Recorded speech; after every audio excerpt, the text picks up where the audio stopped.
In this video, I'll show you how to create a token on Pump.fun. This video is only for educational purposes only, so make sure you watch what I'm going to show you in this video. Now go to your Pump.fun. Make sure your Phantom wallet is currently connected to your Pump.fun. I think I made an educational video on that, so make sure you watch through all. So what you need to do now, click on this create coin option. Come on, I can just name it. Let me say testing. So testing. Let me see.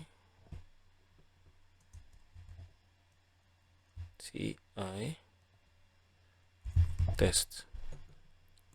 Come on, I'll type in test. I'll just come on, I'm going to select an image.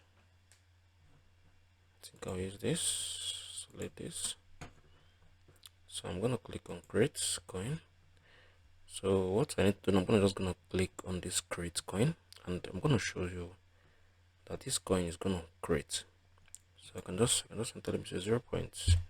So I'll verify this. So once that's verified, I'm going to click on the create coin option now. Okay, right now you can see I just currently created this coin here on Pump.fun.